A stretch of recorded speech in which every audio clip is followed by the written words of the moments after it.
Welcome back to Platonically Yours, a podcast exploring platonic love. Today, again, we're recording on the lands of the Ngunnawal and Ngambi people, and we want to pay our respect to their elders past and present and recognise that sovereignty was never ceded. Lovely. Well, again, you're joined by Sami, myself, Rowena. Hello. And today we have two very special guests, writers, creatives, and best friends, Claudia and Holly joining us. Hello, welcome. Hello. How are you today? Oh, me first? Okay. I'm so excited. I feel like we've wanted to do this for a really long time to talk about, we just want an excuse to talk to each other and with each other and about ourselves. That sounds so arrogant. Not at all. But I do think we have like a very interesting dynamic. So it's really exciting for this podcast to exist and for us to be invited to talk on it. Have a platform to finally really get it out there to the world. That's right. So thank you for having us. Thank you. Yeah, especially because it's about platonic love and platonic friendship. That's, something that people really talk to us about a lot. Really? And either whether they have one of their own that is similar and they sort of see these similarities in how we interact, or they kind of go, how do you do that? How can you find that? That's really special to hear. Yeah. I love that. You are really very perfect guest for this podcast. Fantastic. Would you mind introducing yourselves as individuals a little bit first, so you can speak professionally, you can speak personally, whatever you're vibing today? Who are you and what do you do? Oh my gosh. My name's Claudia. I'm 31. I am a digital marketer, writer. I'm a singer. And I love to collect vintage accessories and little nickety knacks. This woman will attest that there are a lot of tiny things that I own that serve no purpose at all.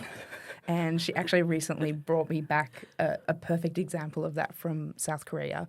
Just a little ceramic set, a little table with a tea and saucer set, but it's literally this small. Tiny.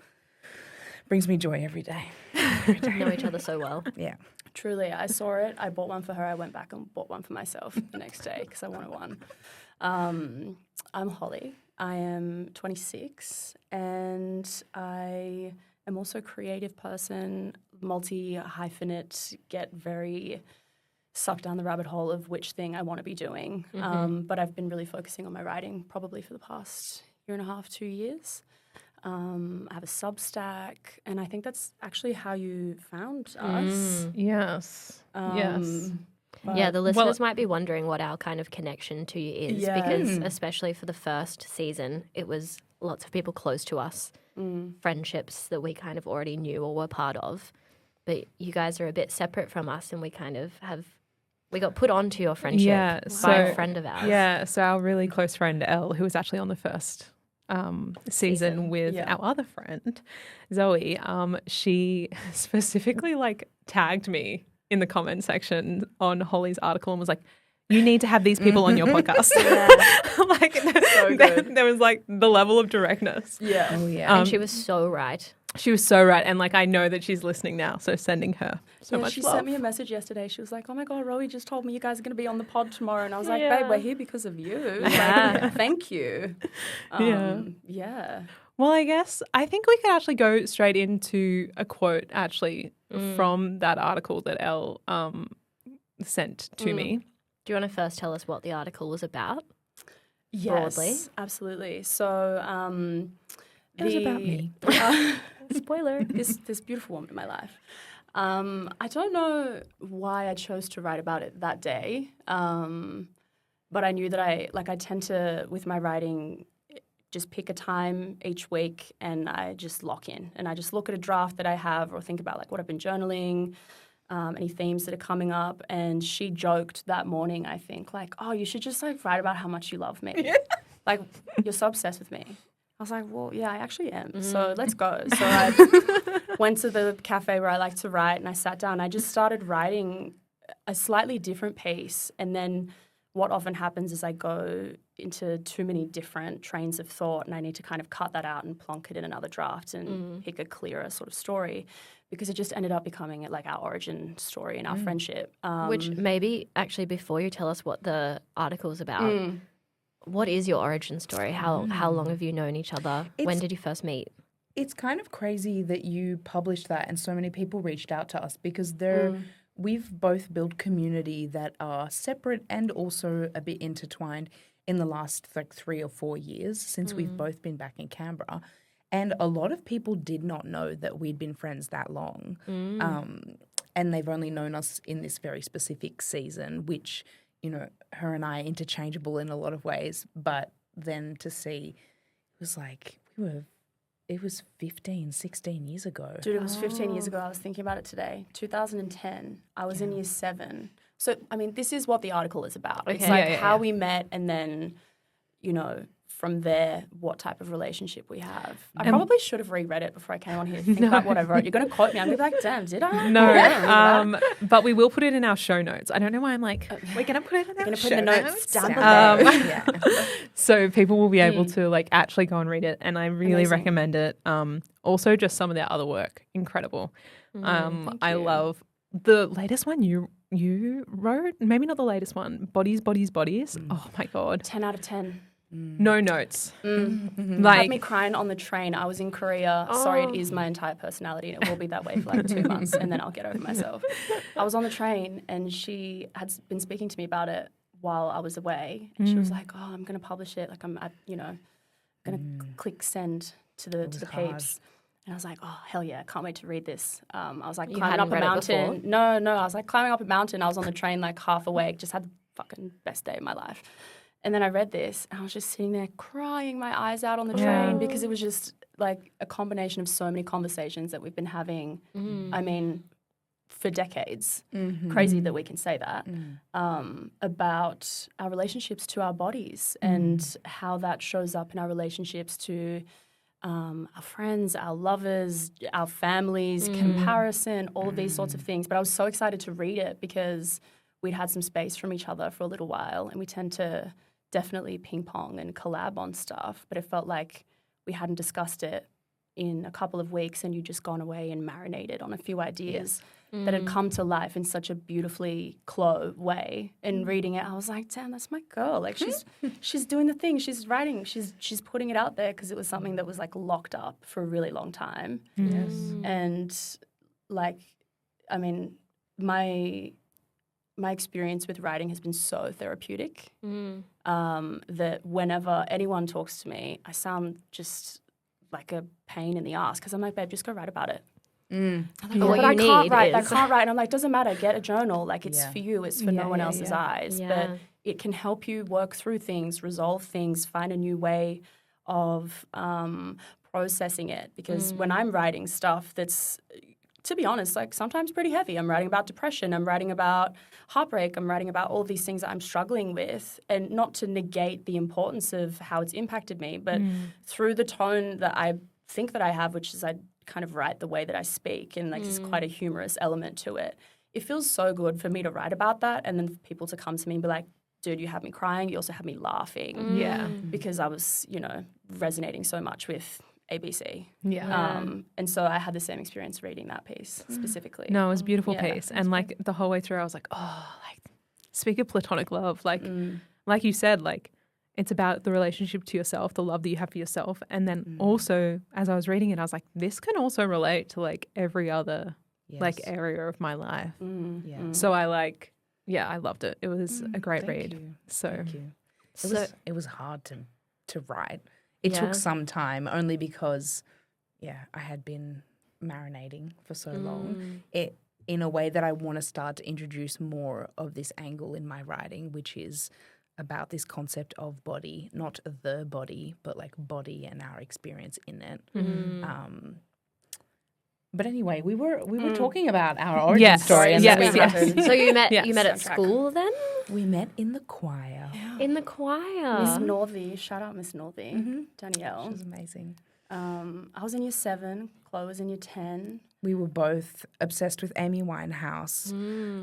You used to wear your hair in a big, like, beehive situation. It was like down to here, but the same curl texture. I was so amazing. I had a crush on her. I was obsessed with her. I was like, who is this beautiful woman? She would wear the Amy Winehouse eyeliner. Yeah, like it was very 2010. every day. It was your signature. No, but it was just so good. Like my mum wouldn't let me wear a short skirt, but you would like roll it up a little bit. And I was like, who's that crazy girl? I can totally imagine that, like year 7 to year 10 admiration as well. Like you're probably like, this is the coolest girl I've ever seen in my life. Literally, I was in love. I was wearing purple fucking flared corduroys. Oh, I remember those corduroys. Bedazzled pockets, which the girly pops love now. Yeah. Like if I was selling those at goodbyes, I'd be making a profit, you know? She had this cute little bob and these little bangs and these little corduroys. And because she would go back and forth between the UK and Australia every year for school, she'd come back with this little accent and this little twang that was just like perfect. But yeah, we met and I was 16 and you were 14.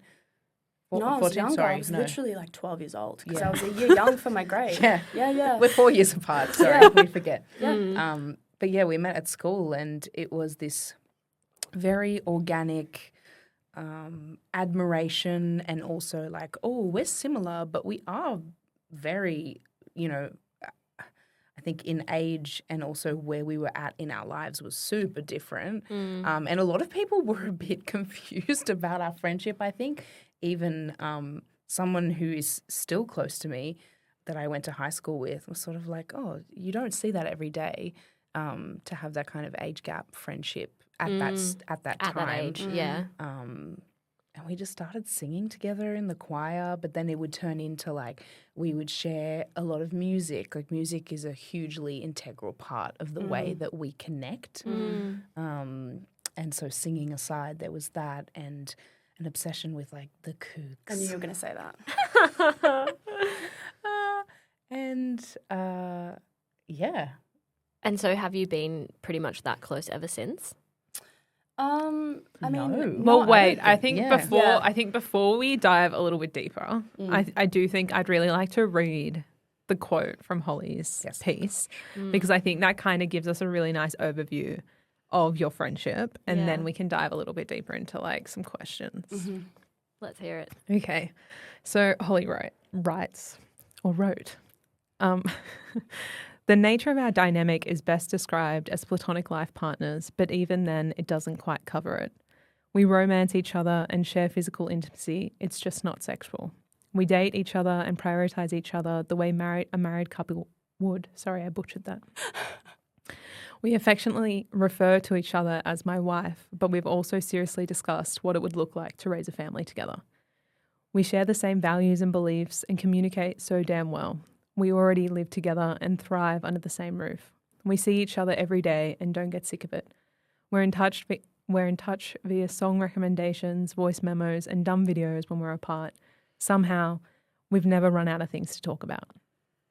We collaborate, problem solve, and support the other with ease. We also maintain a healthy sense of independence. We are not enmeshed in codependence. We are in orbit. Moving forward in life together is not a matter of one following or conceding to the other because we are parallel lines flourishing in alignment. Now that last sentence, good. I almost just wanted to read that. I was like, the poetic nature of that last sentence is just, the last two sentences. It's just like chef's kiss. Like it's just so perfect. How does that feel hearing that back now? I'm also so sorry I didn't read it better. No. I mean, first of all, this is so, like, oh, gosh. I'm sitting here, like, recording a podcast about how much I love my best friend. Yeah. And someone's, like, reading something I wrote. Bit surreal. Like, what the fuck is that? This is such a cool moment. It feels, in a strange way, a bit voyeuristic because, like, the friendship and the intimacy that we share, like, not everybody gets a real look into that.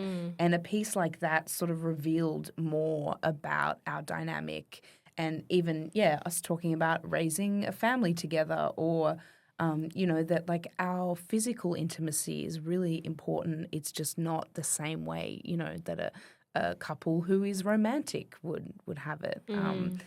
And what, we're not romantic? No, well, we are. That's the thing. We romance absolutely everything in our lives. That's what we do. That's what we do in our house. We're just not sexual. Yeah. So not sexual. And we talked about that distinction in the first season as well. Yeah, it's always been a big thing for me. Yeah, because I'm like, what the heck? I'm so romantic with like all of my friends and my friends that, and this, I say this in the first season, like it's not news. Like I haven't had a lot of like, I guess, non-platonic partners.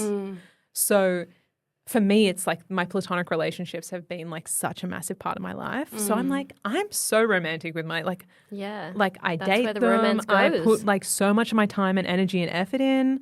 Like this is the important relationship. Yes. She's my wife. Feels really explicit to have to be like, it's a non-sexual relationship. Yeah. But it's like, it's so romantic. Yeah. Well, even the fact that has to be so, that's like, oh my God, please, I have to distinguish that. Otherwise, someone's going to get the wrong idea. And I'm like, anyone who would see us in public would be like, they're dating. Literally. Because it's that kind of affection. Yeah. Wives. Yeah. Wives. Yeah. People have asked that. Yeah. Definitely. Yeah. I also get questioned that with a couple of my friends. I'm like, not sure how you, but also because maybe. It's so romantic.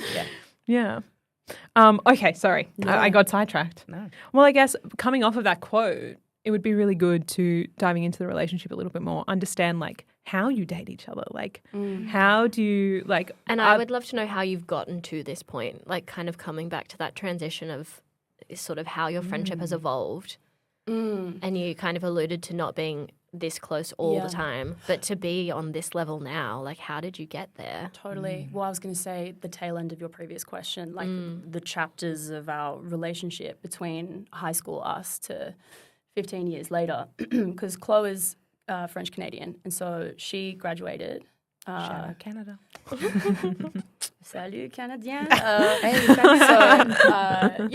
she went there to do uni, and then we weren't seeing each other in person for a really long time, but we always had this beautiful, back when like Facebook was the primary internet source of connection, we would be posting on each other's walls like photos from shows that we've been to. Like she joked about the Kooks before. It's because we both saw them at different times, like in the same year, and we were just huge fans of theirs. And so a lot of it, like music, is our primary language, and it's the source of how we met. So I think that's like the overarching bubble that we live in together through the space-time continuum. And so like, we were always sharing songs and all that sort of jazz and just, sporadic messages here and there. But it was this kind of undefinable, long distance, innate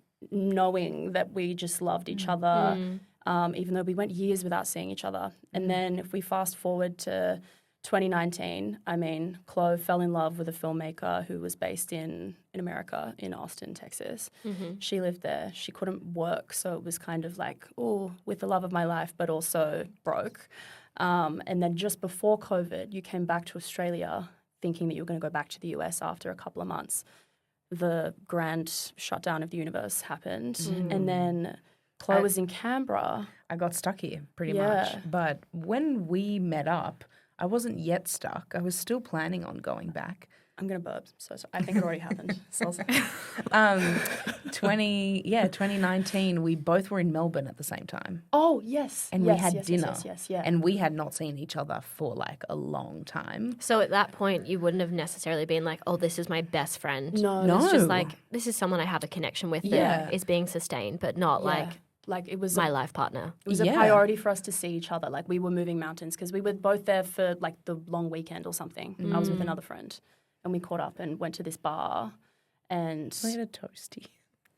Did we have a toasty? I had a toasty for sure. What was on the toasty? Can't remember, Definitely but I remember sitting, having a toasty in front of this person, and there was like kind of a mirror behind you, and I was like seeing us interact, and I was like, oh my God. This feels like, kind of special. That's so... This is crazy. You never told me that before. Yeah. That's so wild. And then you went outside and you smoked because you were smoking at the time. So naughty. And so naughty. I remember going back to my hotel and my mum was there.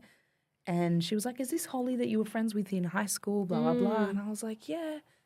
It's kind of wild, but like it's it's like no time has passed at all. And then that kind of a series of events unfolded after that where, like, yes, the borders did close, but in between that time, you came to Canberra, I went to Sydney. We would, like, start to see each other a bit more. And then we moved in together. Back in Canberra. Yeah, I wanted to leave Sydney with my partner at the time. We were both from Canberra. And I was losing a lot of interest in, like, what Sydney had to offer. Like, I studied film there. I was working at a creative agency for a while. And then it was just not lighting me up. And my partner was also from Canberra. So hilarious to think about having another partner that's not you. Yeah. That guy, God bless. In the before times. I won't say anything. Such a funny story about that, actually. I'm trying to, like, stay on track. Yeah. But him and I wanted to move back to Canberra. He was more interested in doing that for a really long time. And then it wasn't until Claude and I reconnected. She was back in Canberra. And I was like, oh, actually, you know what? I'd love to go back to Canberra. I think I have a reason to. Yes. Yeah. Really? Partially because of her? Yeah, absolutely. I am so here for, like, moving for platonic love. Yeah. Like, because then we moved in together. And then after 6 months, he and I broke up. And my partner and I in the States broke up as well. Like, we had these sort of breakups 6 months apart. He said that you stole me. I stole her away from him. Wow. Which is crazy. But she just opened my eyes to what I had deserved, which was more than what I was getting in that relationship. Yeah. Which is interesting because that's, like, the first time we were living together, but we weren't living together without another person involved who I was also having a strong relationship with. Come to think of it, I think both you and I coming back here, I mean, I wouldn't have stayed here if you hadn't been here. I think I would have gone back, or if he and I had still been together after COVID had, you know, run its course a bit. Yeah. And the borders had reopened. I'm sure that even though my family is here, I had not lived in Canberra as an adult, and I wasn't really sure whether this is where I wanted to be. But you didn't want to buy a mattress because you were like, oh, that's telling. I don't want to settle. I was like, I'm going. And you were like, where, bitch? Yeah. What about us? Without me. Doesn't this feel good? Yeah. Don't you want to stay? And then the day after we broke up, I actually bought a mattress. I was like, I'm making the decision to stay. Because it feels good to be here with you. Yeah. And I could also, it sounds really corny, but I could see a future with this person. That meant, like, the rest of my life was going to fall around that. But this was like a true anchor of friendship and also family that felt like could be sustained in a way that would feel like, you know, having a long-term partner. Was that the first time that platonic love kind of rooted you in that way? Oh, I feel like I'd been feeling that for so long. Yeah. Just like, how is this person for me in this way? Like, I've not often really had to explain myself to this person. So it's such a natural She choice. just gets it. Yeah. It makes me think about conversations that we were having, like, over text when we found out we got a place. And so I had to move from Sydney back to Canberra, and she was already here. And, like, from memory, it was just us being so stoked that it was finally happening, and it was like, oh, this is meant to be. Like, this was meant to happen. And then when we did move in together at first, I just remember, like, because I'm an only child. Chloe has sibling. I've grown up primarily just in, like, a single-parent household. I wasn't used to someone, like, asking me where I was going every time I was leaving the house. I was like, what do you want to know that for? Like, and she's like, well, can I come? I'm like, oh, yeah, I guess. I just want to be involved. I just want to hang out. And now our favourite thing to do is run errands together. And it's just like, if you're going somewhere and you don't tell me, I'm so deeply offended. So offended. We have a little whiteboard in our kitchen of, like, people's movements. So, and, like, shared calendars? Yeah. Oh, no, but we do share our location. Love. For safety. Yeah. And also, you know, sometimes she'll be like, oh, you're at the shops. Can you get this? Yeah. Or you're at that person's house. What are you doing there? Why are you there? Yeah. I was doing it while I was away. Yeah. Sorry. Yeah. Little stalker moment. When she was in South Korea, I was just looking at the map and it's just this tiny little pin in the country.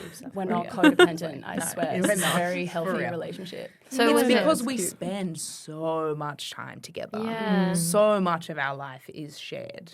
So do you feel like you settled into that quite quickly once you were living together? You were just like, this is how it's meant to be, and like lent in? Was there much of a period of adjusting? So much so that we alienated like her ex-boyfriend. Like we just started doing stuff that I'm like, you clearly should be doing this with him. No, I didn't want but to. We just the girlies are hanging out. So we went to the Oz Open. I'm a diehard tennis fan, huge. She likes watching it for the hotties.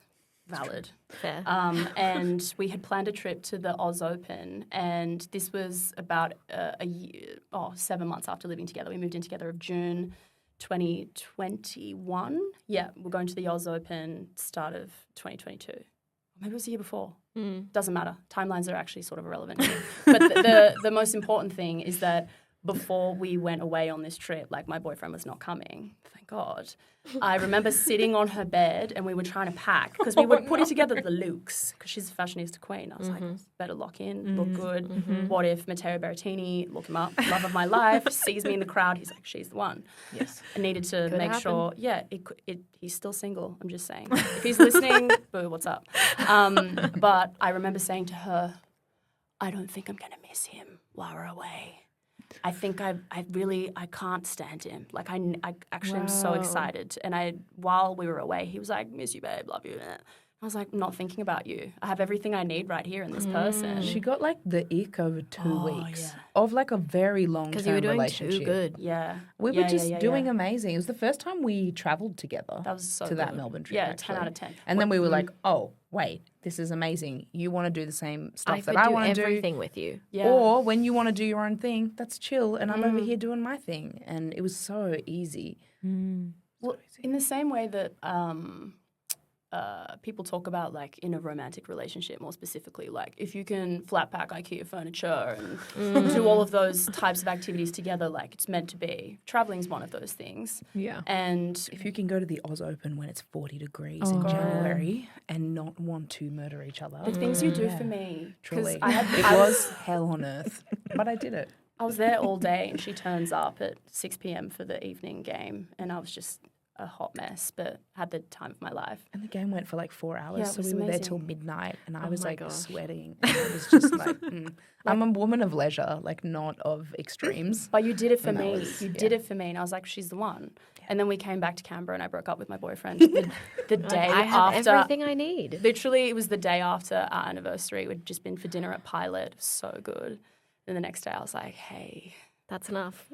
I think I'm good. She did steal me away. Yeah. She did. Yeah. And now we've been living together for coming up 4 years, and it's been amazing. And we've moved out of that house and we're in another amazing house now. And it's just, we call it the Mummy's Mansion. We've got another housemate. She's incredible. Shout out Chelsea, amazing chef. And it's the three of us. And I love it. I would love to know, that kind of feeds into a question that we have for you. Well, I was going to ask about this. You talk about how you've spoke about raising a family together and kind of being in this, did you say Mummy's Mansion? Yeah, Mummy's Mansion. Like, so now that you're in that home and it sounds like it's really nice, are you just, has that kind of environment been part of what's brought up this, like, okay, we could just stay here and we could raise a family here and we could raise a family together? Like, is that environment kind of, can you talk to us a bit about that and talking about raising a family together and how that even came up? I don't know if it's so much the environment. I have an interesting thought on that. Okay. Not so much the environment for me anyway.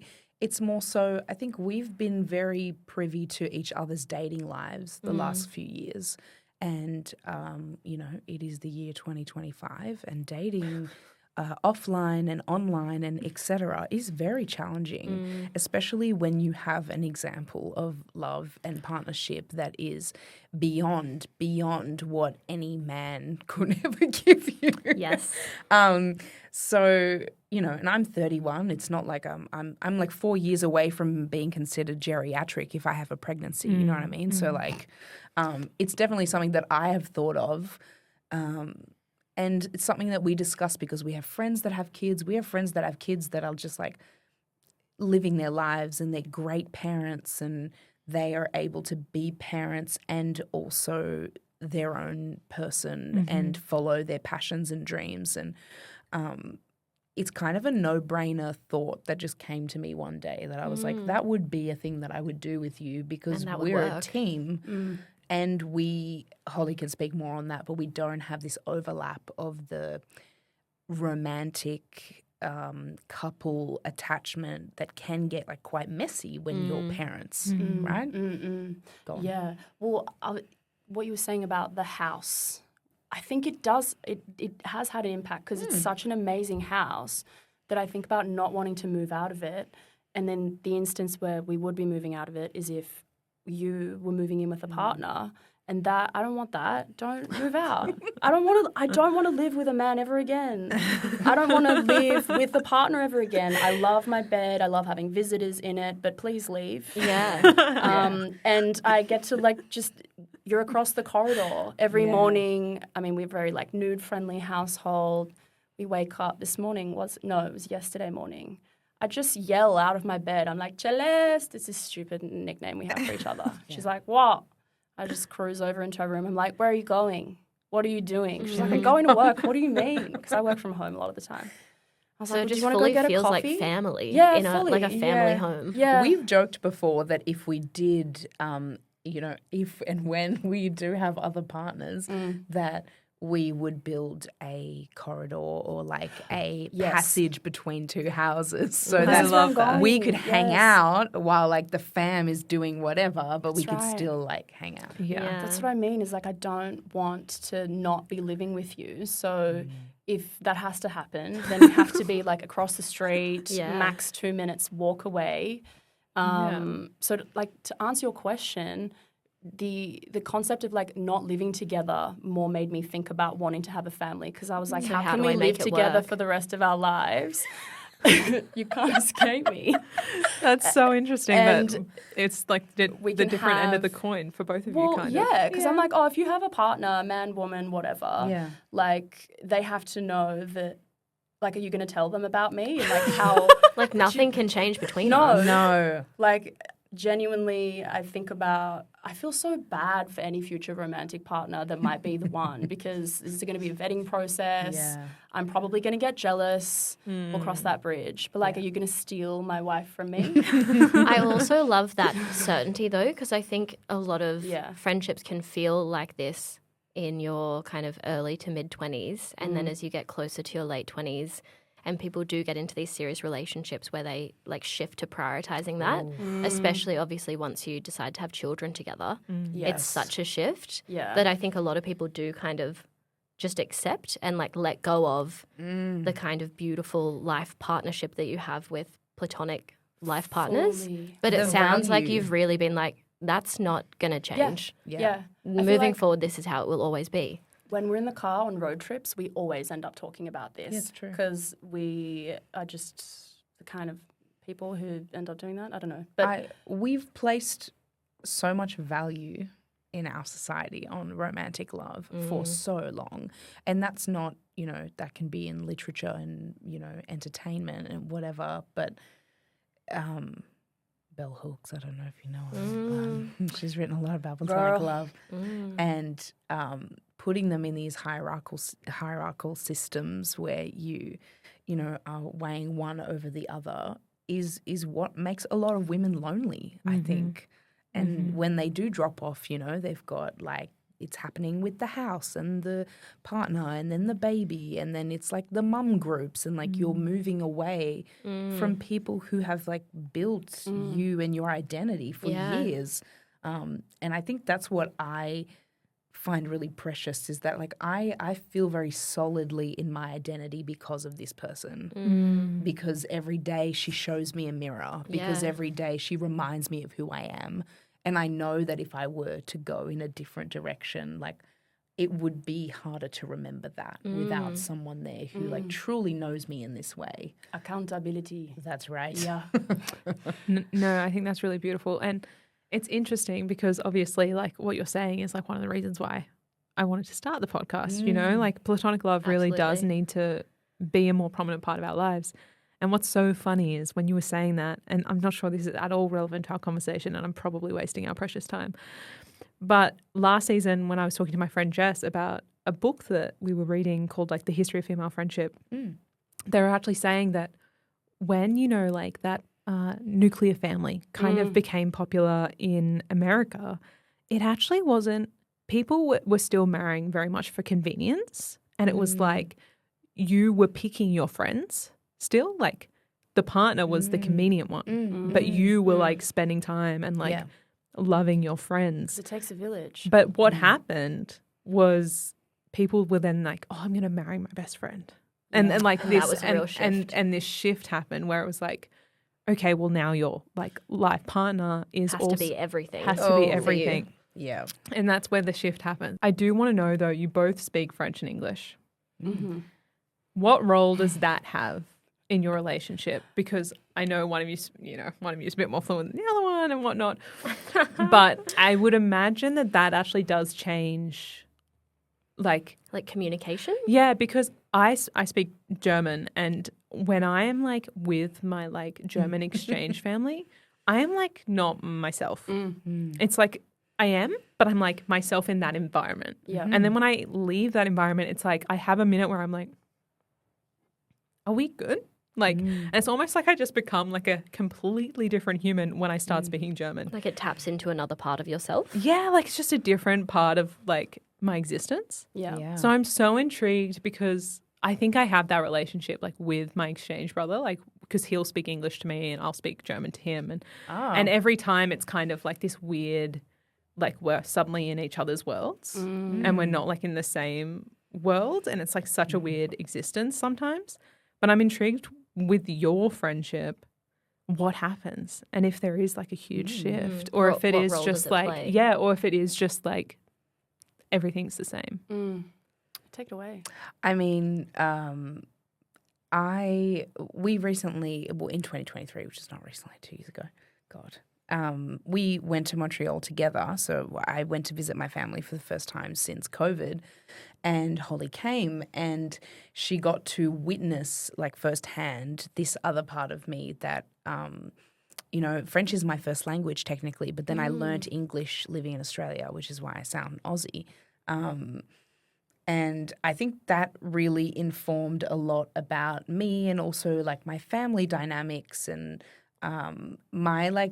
I think in French I'm very goofy and a bit of a dork. Yeah, and in English I'm a bit more serious or something. But she got to see these interactions with my family. We were super loud and like there are a lot of cackling women. It's very, very busy, like an absolute nightmare for someone who gets overstimulated, like just hell. Yeah.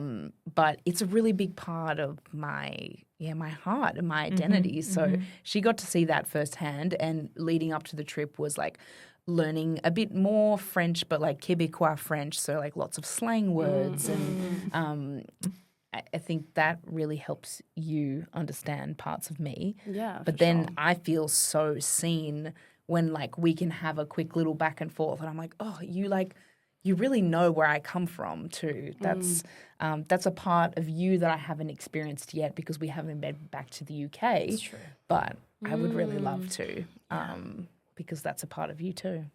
Yeah, I think I've learned French in school, like French, not Québécois. And Québécois is like, wah.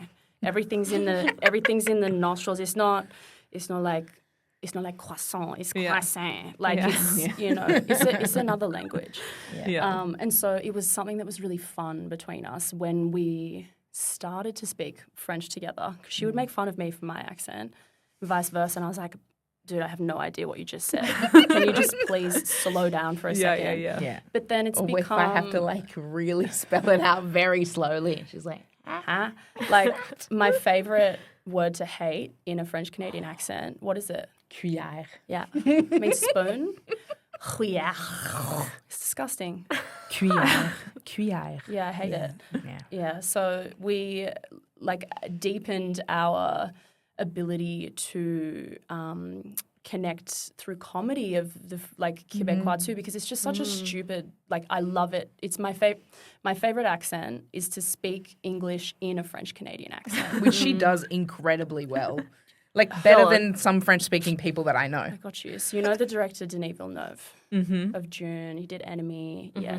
So when he's talking, he's always talking a bit like this, and it's always really the mouth is so full, and he's like, okay, so Timothée in this movie, and then we have Zendaya, and she's coming in, and she's this whole sexy star, fantastic, wow. And then when you start the scene, it goes from ear to ear, and then we don't know where it's going. And then the movie is all, and so that's her dad, her dad.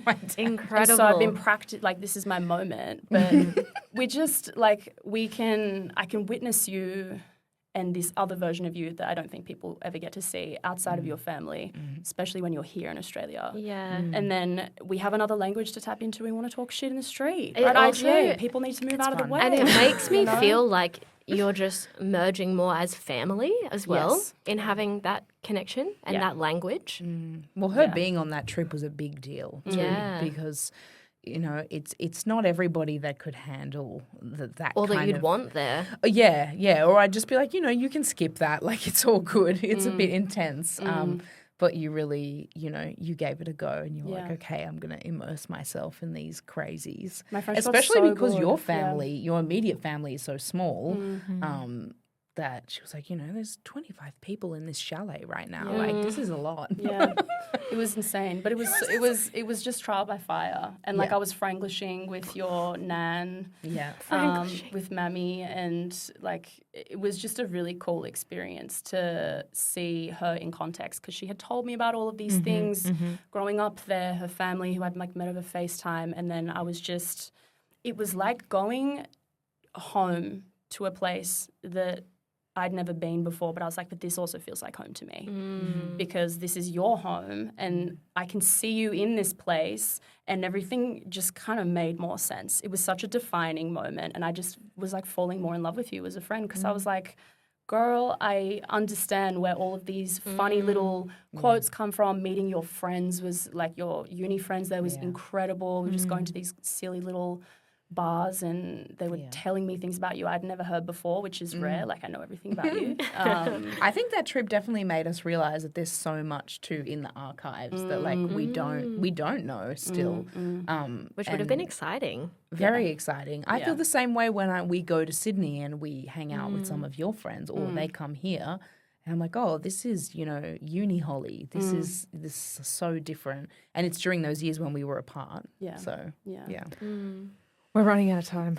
In fact, we kind of have run out of time, but I don't want the conversation to end just yet. Okay. So this is a speed round. Okay. We're going to try really hard. Love. Okay. So obviously you've lived through many chapters of each other's lives, sometimes more present, sometimes others. What's something that you've learned to love about each other? What's something that you've struggled with but you've learned to love? And it has to be pretty quick, pretty snappy. Okay. You go. Your anal retentive, organisation skills save my life every day. You're welcome. So I thank you. Things have a home. Yeah. Things know where they go. Yep. Your hair is everywhere. It's just everywhere. Yeah. But I wouldn't have it any other way, because I don't actually have to share a bathroom with you. It's true. So when I do use your bathroom, I'm like, oh, Bae lives here. I love that. Okay. What is one thing that you've always adored about the other person? I know it's hard. It's one thing, but just first thing that pops into your head. You're so curious about everything, and you're never going to stop being that way. So it's the most stimulating thing ever to be friends with you, because you're always looking for new things, always trying to dig, always trying to explore something new. And there's nothing worse to me than people who, are boring and stop in their tracks in life and just don't want to be curious anymore. So thank you. Thanks. I would just say you're just so romantic.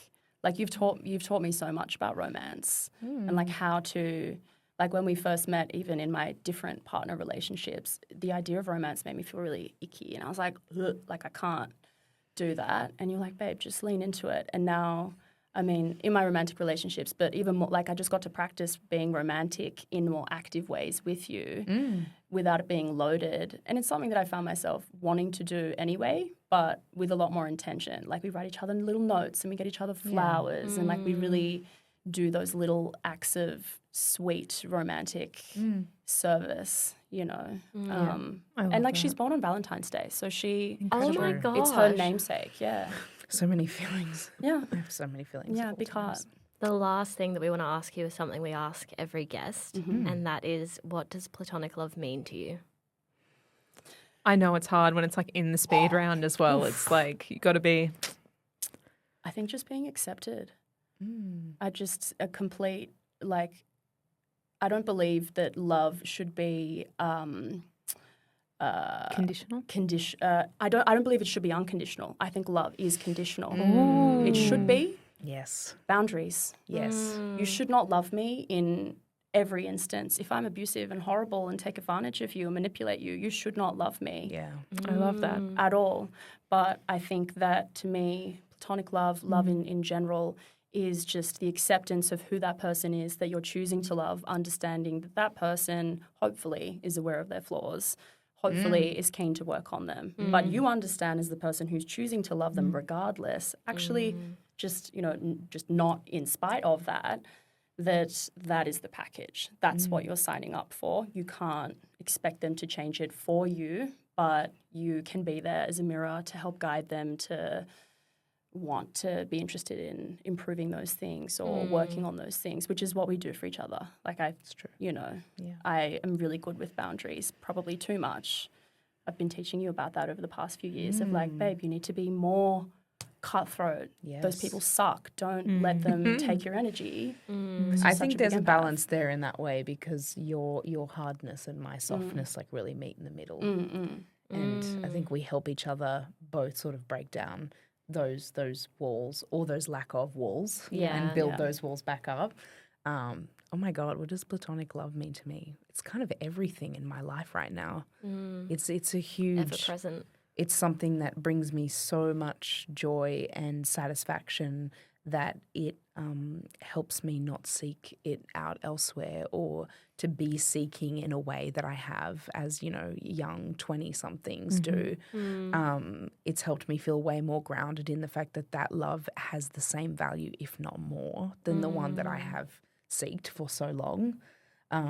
It is just as satisfying. It's just like not being in a lack. Yeah. Just whole. Yeah. Yeah. Thank you so much for joining us today, Claudia and Holly. What a beautiful conversation. Where can everyone find you? On the internet and whatnot. I am Claudia Tétreault-Percy on Instagram, Tétreault.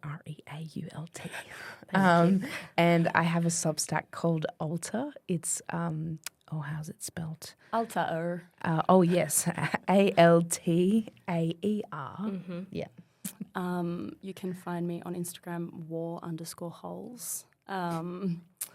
My full name's Holly Warner, so when you swap them, I'm not Andy Warhol's biggest fan. It's just a convenient fair play on words. A good distinction. It's like my internet identity. I've had it for 15 years. Like I can't change it now. And I have a Substack called Heirloom, like the tomato, Heirloom by Holly. Instagram of the same name. And yeah, that's it. Beautiful. Thank you so much. And you can find us at Platonically Yours Podcast on Instagram, TikTok, and YouTube, and Platonically Yours, wherever you get your podcasts. And that's it. That's a wrap. Thank you so much for listening. Thank you. And thanks so much for coming. It's been incredible. So nice. Okay, bye. Bye. Bye.